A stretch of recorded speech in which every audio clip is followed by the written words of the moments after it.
আমাকে জিজ্ঞাসা করো যে এই যে অটো ক্যাপশনটা কিভাবে তৈরি করো, মানে আমি যে কথাটা বলছি সেই কথাটা লেখা হিসেবে কিভাবে সামনে দেখা যাচ্ছে।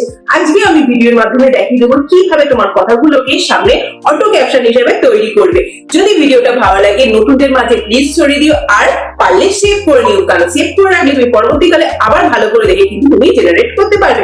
সবার প্রথম তোমাকে কি করতে হবে, সবার প্রথম চলে যেতে তোমাকে এডিটসে। যারা এডিটসটা আপলোড করনি মানে ইনস্টল করনি, ফেসবুকে কিন্তু এডিটস অপশনটা দিয়ে রেখেছে, এটাকে পারলে ইনস্টল করনি, প্লে স্টোরে গেলে কিন্তু এডিটস অপশনটা তোমার ইনস্টল করে নেবে, মানে তুমি লিখে যদি সার্চ করো না সেখান থেকে কিন্তু ইনস্টল করে নেবে। তারপর তোমাকে চলে যেতে হবে, যে কোনো একটা ভিডিও সিলেক্ট করবে।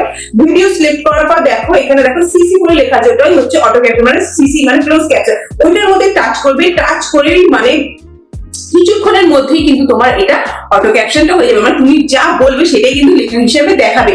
দাঁড়াও, এখনই কিন্তু স্টপ করো না, আরো কিন্তু তোমাকে এখানে কারেকশন করতে হবে। তোমাকে কিন্তু পরিষ্কার ভাবে কথা বলতে হবে, জোরে কথা বলতে হবে। আর তারপরে দেখো এখানে দেখো মানে লেখাটার মধ্যে টাচ করে দেখো কতগুলো লেখা আছে, স্টাইল আসছে, এডিট আসছে। এই স্টাইলের মধ্যে ক্লিক করলে দেখবে স্টাইলের মধ্যে দেখো কত রকমের পিকআপ স্টাইল রয়েছে, তুমি যে কোনো একটা সিলেক্ট করে নিতে পারো। আমি কালার অনুযায়ী নানা রকমের কিন্তু নানা রকমের লেখার প্যাটার্নও আছে, মডার্ন, ক্লাসিক, অনেক রকমের কিন্তু প্যাটার্ন আছে। তোমরা কিন্তু সেখান থেকেও কিন্তু সুন্দর বোল্ড আকারে কিন্তু তোমরা প্যাটার্ন গুলো চেঞ্জ করতে পারো, লেখাগুলো যাতে সুন্দর হয়, বোল্ড হয়।